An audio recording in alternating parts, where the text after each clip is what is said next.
ყველა ქვეყანას ყავს პოლიტიკურ ხელმძღვანელობაში პირდაპირ მნიშვნელობით ესე ვიტყვი იდიოტები მეთქი. ასე კეთვით, ბოდიშის ჩემი მარცხენა ხელი უშლის როგორც ჩანს აქ და ამ ხელში გადავიდან. ახლა მე ძალიან ვჩქარობ უბრალოდ და არა მაქვს დრო რომ მაინც და მაინც სახში შევიდე, ან აი ფორმულაში ვარ, ახლა ფორმულიდან გამოვდივარ და იქიდან ფორმულიდან ჩავწერო ვიდეო, ძალიან ვჩქარობ და აქედან გამომდინარე აი ხელში დავიჭირი ახლა ტელეფონი და ჩავწერ სახელ და ხელო, არ ვიცი რამდენი წუთი არ ვიდეოს, რამდენი წუთი ერთ გამოვა იმ ხელას. ყველა ქვეყანას კვლავ ვიმეორებ ყავს ბოდიშს ვიხდი ხა ცხადია ასე მძიმედ ალბათ მაინც არ უნდა შეაფასო პარტნიორი ქვეყნის პოლიტიკური ხელმძღვანელობის რომელიმე წარმომადგენელი სტრატეგიულ პარტნიორს გულისხმობ, არა ქართული ოცნების, არამედ ჩვენ სტრატეგიულ პარტნიორს გულისხმობ საქართველოსი, სახელმწიფოსი, ხალხისა, საზოგადოებისა, მაგრამ სხვა სიტყვა უბრალოდ თავში არ მომივიდა მას შემდეგ, რაც გავიგე ახალი ამბავი ვითკოფზე, აი ახლო აღმოსავლეთის საკითხებში ეს ხელი მაინც ალბათ ეს ჯობია, ხო? ახლო აღმოსავლეთის საკითხებში პრეზიდენტ ტრამპის წარმომადგენელი რომ არის მასზე და გეტყვით რას გულისხმობ. იცით თქვენ რომ ვითკოფი შეხვდა პრეზიდენტ პუტინის და რუსეთის ხელმძღვანელობას, მის ძმა კაცს არა კურსელს, მოდი ჯობია ასე ვთქვათ, მისთვის ახლო პირს დმიტრიევსაც და სხვებსაც რუსეთში ყოფნის დროს და ჩაიტანა ვაშინგტონში რუსეთის გზავნილი იმასთან დაკავშირებით, რას იტყვის, რა წინადადებები აქვს, არ გამივარდეს ეს ხელიდან ამასობაში, რა წინადადებები აქვს პრეზიდენტ პუტინს, პრეზიდენტი ტრამპისთვის ალიასკაში რომ გაიმართება შეხვედრა 15 დეკემბერს, აი იმ შეხვედრისათვის. და კერძოდ მან თქვა, ცოტა მეცინება, კერძოდ მან თქვა, რომ რუსეთიო თანახმა გაყიდოს კონფლიქტი არსებული მდგომარეობით ოღონდ დონეცკის ოლქიდან, რასაც აკონტროლებენ უკრაინელები, იქიდან უნდა გავიდეს უკრაინაო. უკრაინის შეიარაღებული ძალებიო. ეს ინფორმაცია მოახსენა ვითკოფა ტრამპს ხაზგასმითვამ. გავიდნენო, რაც შეეხება ზაპოროჟიეს და ხერსონის ოლქებს, სტატუს კვო როგორიც არის, ანუ დაახლოებით ნახევარ-ნახევარს, ცოტა მეც ცოტა ნაკლებს აკონტროლებს რუსეთი. ზაპოროჟიეში და ხერსონში. იქ სტატუს კვოს მდგომარეობით დაშორიშორდნენ ძალებიო. რუსეთი ამაზე ყაბულ თანახმა არის. გულახდილებით თუ ვიქნებით, ეს არ არის კარგი ინფორმაცია, არ არის კარგი სცენარი უკრაინისათვის. არც კარგი ინფორმაცია არ არის. იმიტომ რომ ამ შემთხვევაში გამოდის რომ რუსეთმა გარკვეულ გამარჯვებას მაინც, არა სრულ, მაგრამ გარკვეულ გამარჯვებას მაინც მიაღწია.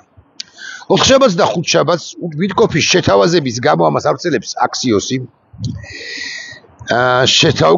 ვითკოფის თავშეკავების გამო ვიდეო კონფერენციის ევროპელ მონაწილეებს ჯერ კიდევ ჰქონდათ იმედი, რომ ტრამპ, პუტინისა და ზელენსკის შორის სამშვიდობო მოლაპარაკებები შეიძლებოდა ყოფილიყო ტერიტორიების გაცვლაზე. ანუ კიდე იყო ლაპარაკი ოთხშაბათს და ხუთშაბათს ამ თემაზე. ვიდეო კონფერენციაზე მათ შორის. ხერსონისა და ზაპოროჟიეს რეგიონების გარკვეული რაიონების დაბრუნებაზე. პარასკევს ვითკოფმა ნაცვლად განაცხადა ურთიერთგაცვლა ტერიტორიებისა. ამას ამბობს პარასკევს, წარმოიდგინეთ. არ მოხდება. ვაი, ამეკარგა. არ მოხდება.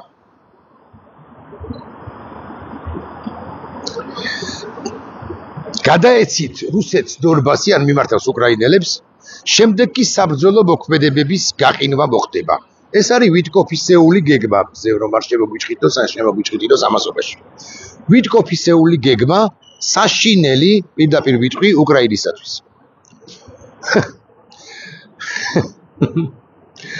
ამგვარად, ამ მოთხოვნის ფონზე პუტინისა და ტრამპის აგვისტოს ალასკაში დაგეგმილი შეხვედრა მშვიდობის დამყარების მოთხოვნით გახლავთ ჩვეული ბუტაფორია, რადგან როგორც დღეს ზელენსკიმ ხაზგასმით აღნიშნა, არ აპირებენ უკრაინული მიწის არც ერთი მონაკვეთის უომრად დათმობას რუსეთისათვის, ანუ დონბასის გადაცემას.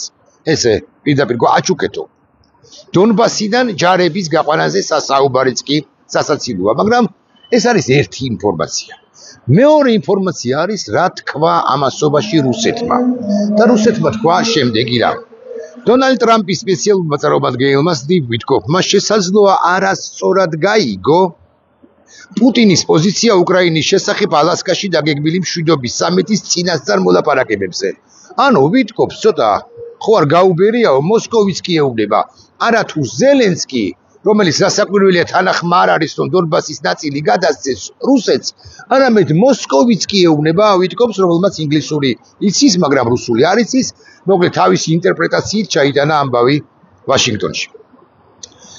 რუსეთი ამბობს, რომ არავითარი ერთი ტერიტორია დაგვითმოს, ორი ტერიტორია დაგვითმოს, იქ გავჩერდებით, იქ გამოვჩერდებით, ახლა გავყინავთ კონფლიქტს და არავითარ შემთხვევაში რუსეთი ალასკაში, პუტინი ალასკაში კვლავაც ეთქვის ტრამპს შემდეგს, რომ ჩვენ გვინდა ხუთივე რეგიონი, სრულად. რუსეთი კვლავ მოითხოვს, ამას ბილდი ავრცელებს, უკრაინის ხუთი რეგიონის სრულ კონტროლს საბრძოლო მოქმედებების შეჩერებისთვის და კიევს თავაზობს მხოლოდ შეზღუდულ, ეგრეთ წოდებულ ზავს. იმასთან დაკავშირებით, რომ არ განხორციელდეს დარტყმები ელექტროსადგურებზე და ეკონომიკურ ობიექტებზე. ანუ ელექტროსადგურებს არ დავარტყამთ და ეკონომიკურ ობიექტებს არ დავარტყავთ, თუმცა თქვენ ხუთივე რეგიონი გვიფეჩქაშეთ. ეს არის პუტინის მოთხოვნა, რომელიც ვიტკოფმა ვერ გაიგო, სხვა ინტერპრეტაციით გადასცა მესიჯი ტრამპს. ტრამპი კმაყოფილი იყო, ზელენსკი კმაყოფილი არ იყო, მაგრამ რა გაეწყობა ამ ევროპელი ლიდერები იკრიბებიან ამასობაში, რომ უპასუხონ პუტინს, ანუ ზელენსკი და ევროპელი ლიდერები იკრიბებიან, მათ შორის ამერიკელებიც არიან ამ შეკრებაზე ბრიტანეთში და შეიმუშაონ უნდა საერთო სტრატეგია, მაგრამ უცებ ყოვზი ნაცარში ყველას ჩაუგდოს, სწორედაც რომ რუსეთმა რომელმაც თქვა, რომ ვიტკოფს ვერ გავაგებინეთ, როგორც ჩანს ვერ გაიგო, რა გულისხმობდა რუსეთის წინააღმდება.